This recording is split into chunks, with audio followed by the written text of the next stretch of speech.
Bonsoir à vous tous et merci d'être avec nous pour le programme du soir sur New World Info. Nous allons parler dans le décryptage ce soir du Mozambique où le groupe État islamique s'invite dans l'insurrection. On évoque le sujet avec Mamadou Diouf. Bonsoir Mamadou Diouf. Bonsoir Samuel. Le groupe État islamique a affirmé pour la première fois être impliqué dans les combats récents avec l'armée mozambicaine dans le nord du pays en proie à une insurrection islamiste sanglante depuis fin 2017, ce que les forces de sécurité du Mozambique ont catégoriquement démenti mercredi. Depuis 1 an et demi, l'extrême nord du pays à majorité musulmane et riche en gaz est le théâtre d'une vague de violence attribuée à des radicaux qui prônent une application stricte de la loi islamique. Plus de 200 personnes ont été tuées, notamment à la machette ou brûlées vives lors de raids sur des villages et d'embuscades sur les routes. Aujourd'hui, Mamadou Diouf, d'abord, on a vu le groupe État islamique dire qu'il s'est invité au niveau de la RDC, parler aujourd'hui du Mozambique. Est-ce que ça veut dire que ce groupe cherche une base en Afrique? Il est clair que l'État islamique pas cherche, ils ont déjà des espaces en Afrique. Parce qu'il ne faut pas oublier que par rapport au Mali, par rapport à la Libye, par rapport au Nigeria avec Boko Haram, ils ont réussi à créer des liens avec d'autres mouvements qui sont sur la même tendance terroriste pour qu'il puisse y avoir des assises sur l'espace africain. Donc, on peut dire qu'ils sont déjà là. Maintenant, cette partie RDC, cette partie Mozambique, c'est encore une nouveauté. Et quand on regarde ce que les analystes disent, les analystes se posent des questions. La première question qui se pose, c'est est-ce que l'État islamique, qui n'est plus un État, parce que juridiquement, quand on dit un État, il y a un territoire avec des frontières, ils n'ont plus de territoire, ne parlons pas de frontières, il y a une population, et le terme islamique qu'ils utilisent, Daoula, quand on dit Daesh, le DLA, c'est Daoula. Le Daoula signifie exactement ce dont on parle quand on parle d'État, d'un point de vue juridique, ils ne l'ont plus. Donc, à la limite, il ne faudrait plus les appeler État islamique puisqu'ils n'ont pas d'État. Mais en l'absence de territoire, quand on regarde dans leurs revendications de plus en plus, ils essayent de montrer qu'on n'est plus dans un espace géographique donné, mais quand on a quitté cet espace géographique donné, maintenant on est partout. Puisque de plus en plus, à chaque fois qu'il y a un problème quelque part, on dit c'est État islamique. Pour ceux qui avaient suivi Al-Qaïda, pendant qu'Al-Qaïda était en train de perdre ses forces, c'était exactement le même scénario. À chaque fois qu'il y avait un attentat quelque part, Al-Qaïda revendiquait, de sorte que parfois il a été démontré par A plus B que même la revendication de Al-Qaïda était complètement fausse. Mais puisqu'on les avait créé des problèmes en Afghanistan en particulier, ils ont voulu montrer qu'ils sont toujours là. Et je crois que l'État islamique est certainement dans cette situation en voulant revendiquer sa présence en RDC au niveau du Mozambique actuellement. Alors, le modus operandi au niveau de du Mozambique, est-ce que ça ressemble au mode opératoire de Daesh? Non, on ne les connaît pas dans une insurrection de façon générale. Ce qu'on connaît d'eux, c'est très clair. C'est des gens qui viennent s'attaquer aux militaires, c'est des gens qui viennent s'attaquer à des institutions. Les crimes, oui, puisqu'on les retrouve également dans ces crimes-là. Mais cette insurrection, il faut le dire, est encore une nébuleuse. L'État du Mozambique n'a jamais communiqué clairement sur cette affaire. Jusqu'à présent, il n'y a pas de source indépendante pour dire exactement qu'est-ce qui se passe là-bas. Les journalistes sont interdits dans cette zone. Donc, il y a l'État qui dit un discours, il y a des revendications qu'on reçoit. Mais aujourd'hui, il manque, comme disent les journalistes, la troisième source pour faire une triangulation, pour pouvoir savoir en réalité qu'est-ce qui se passe sur ce terrain. Donc, on ne peut pas aller très loin parce qu'on n'a pas tous les éléments concernant cette insurrection au niveau du Mozambique qu'on qualifie présentement d'insurrection islamiste et qui serait liée à Al-Qaïda, à État islamique plutôt, avec la nouvelle revendication qui vient de vers. Justement, cette insurrection dans l'extrême nord du Mozambique, c'est un terrain fertile pour l'État islamique? Non, a priori non, puisque le terrain fertile pour ces terroristes, c'est une zone qui est déjà déstabilisée. C'est pourquoi on les voit clairement, c'est l'Irak, c'est l'Afghanistan, c'est la Libye, c'est le Nigeria, c'est le Mali. Parce qu'en fait, pour que ces gens puissent se mouvoir, il faut qu'ils soient dans un espace qui est totalement désorganisé. Le Mozambique, même cette partie nord du Mozambique, n'est pas dans une situation de désorganisation.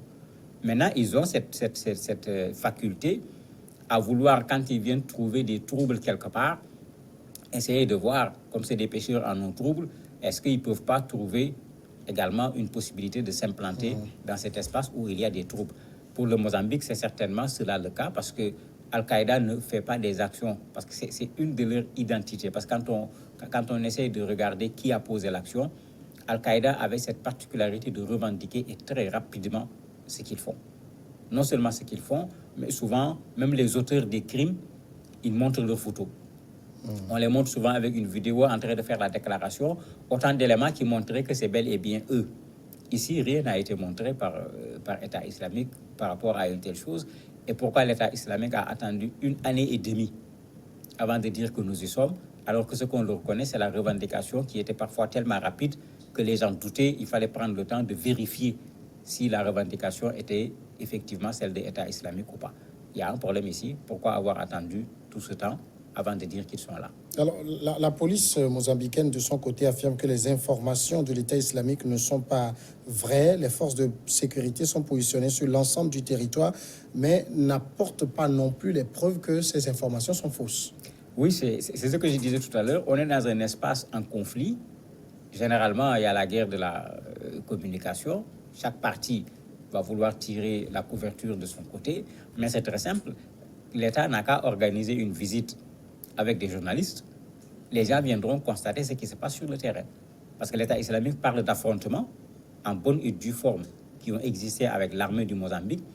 Ils disent qu'ils ont mis en déroute cette armée et qu'ils ont même pris du matériel de guerre comme butin au niveau de l'armée du Mozambique. Ils sont très clairs dans leurs revendications. L'armée dit que ce n'est pas vrai, mais ce n'est pas compliqué. Qu'on amène les gens sur le terrain, que ces gens-là ne soient ni d'un camp ni de l'autre, et que par leur indépendance, qu'ils puissent nous apporter une information sur laquelle on va pouvoir se fier.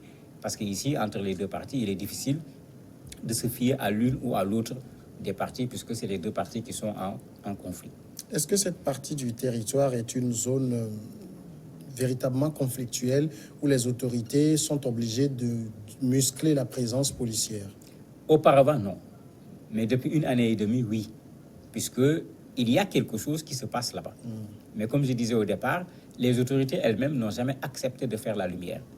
Assez souvent même, contrairement à ce qu'ils ont fait cette fois en produisant un démenti, quand il y a des informations, ils n'ont fait preuve d'aucune réactivité. On ne les a pas du tout entendus, alors que ce n'est pas la première fois que les gens disent qu'il y aurait dans cette zone une rébellion à caractère islamiste, voire même terroriste, puisqu'on parle aujourd'hui d'État islamique. Mais les autorités du Mozambique faisaient plutôt le black-out sur cette question.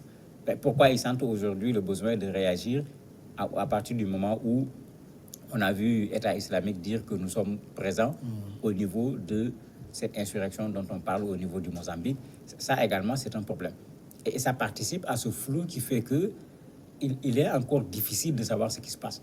Certains analystes se posent même la question, est-ce que ce groupe n'a pas compris que l'État islamique est un bon label?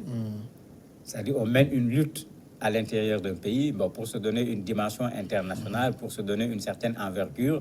On se revendique de l'État islamique pour que ça fasse à la limite plus peur et que ça donne une image encore beaucoup plus forte par rapport à l'action qui est en train d'être menée.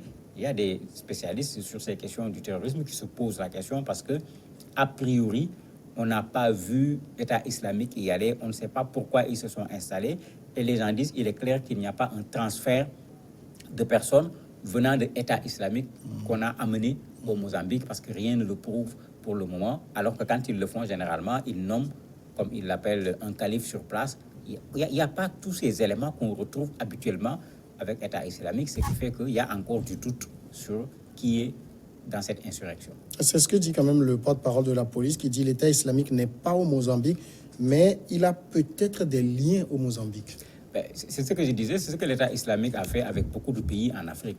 À un certain moment, quand une branche de Boko Haram du Nigeria c'est lié à l'État islamique, quand une autre branche de Boko Haram, puisque les gens l'oublient, il y en a deux, c'est lié à Al-Qaïda, ce n'est pas l'État islamique qui est venu s'installer au Nigeria, ce n'est pas l'État islamique qui est venu s'installer au Nigeria, mais sur la base d'une rébellion avec laquelle ils avaient des ressemblances en termes d'objectifs et d'aboutissement. On a vu les gens, à la limite, faire allégeance, parce qu'il s'agit souvent de ça.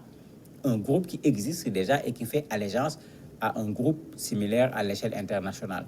Est-ce que ce groupe qui est au niveau du Mozambique a fait allégeance à l'État islamique? On ne sait pas, alors que toutes les autres allégeances également, l'État islamique les a publiées en disant que tel a fait allégeance à l'État islamique. Ici, ça n'a pas été le cas jusqu'à présent. Donc, c'est pourquoi on doute encore de la réalité de la présence de l'État islamique en tant que tel sur place. Mamadou Diouf, merci d'avoir répondu à nos questions. C'est moi qui vous remercie. Nous observons la pause et nous sommes vendredi, on reçoit après l'invité sport.